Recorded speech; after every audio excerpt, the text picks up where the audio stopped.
La situation en Centrafrique est devenue alarmante et même effrayante. Des massacres s'y perpétuent en ce moment même, y compris dans les hôpitaux.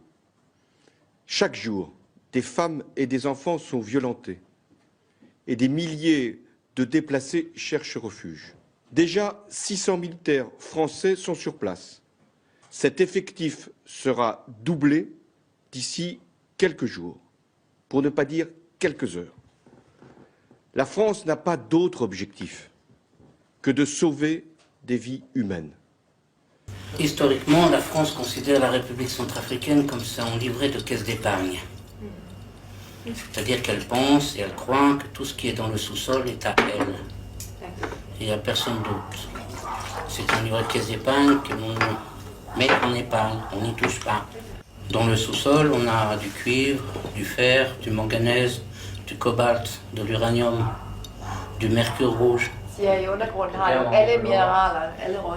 y a tout ça, on sait où, mais à chaque fois qu'on demande une subvention, une aide ou quelque chose pour faire des phases d'exploitation, on a des problèmes. Vous êtes empêché. Quand vous voulez empêcher quelqu'un de courir, on met un caillou dans la chaussure. Si on veut empêcher un État de se développer, les ressources qu'il va utiliser pour courir après des rebelles, il ne pourra pas les utiliser pour se développer. Derrière la barrière, la République centrafricaine que ses soldats doivent sécuriser. Quelque part dans ce chaos, une population terrorisée qui découvre avec soulagement la progression des Français. Protéger les civils, la priorité de l'opération Sangaris. Le long de la Nationale 3, les familles l'ont bien compris. Accueil chaleureux dans les localités, puis totalement délirant à Boar, la grande ville de l'Ouest. Ici, depuis des mois, la Séléka fait régner la terreur. Les Français ont donné une très mauvaise habitude aux Centrafricains, qui est la corruption.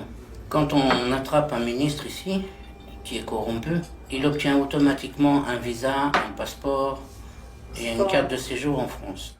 Charles Massy était ministre d'État. Il a profité de sa position en tant que ministre d'État pour détourner l'argent de l'État, acheter des armes et monter une rébellion.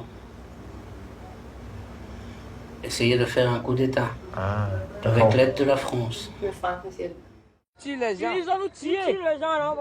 Les Séléka ont amené vraiment la division contre nous les chrétiens et les musulmans. Ils ont tué un peu ou ils ont tué beaucoup? Beaucoup. En dégueulasse. Comme les animaux. Ouais, non, il faut que d'autres restent à boire. Il peut partir à Bangui, mais il faut que d'autres restent à boire. Là, présentement là. Pourquoi? Ouais, mais pour notre sécurité puis la paix. Nous, on veut la paix, on veut la sécurité. Don't tell anybody about your plans. You just came to open your... my consulate? Yeah, consulate, fine. Yes. Things. I shouldn't talk about my business plans? No. It's not a time.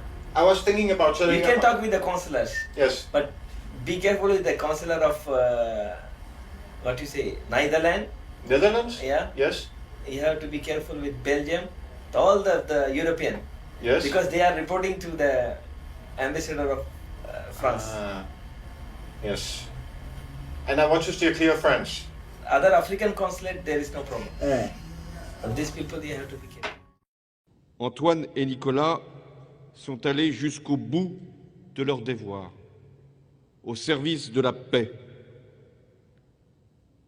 Dans un pays, la Centrafrique, l'un des plus pauvres du monde, tombé dans le chaos, meurtri par les violences, ravagé par la faim et le dénuement.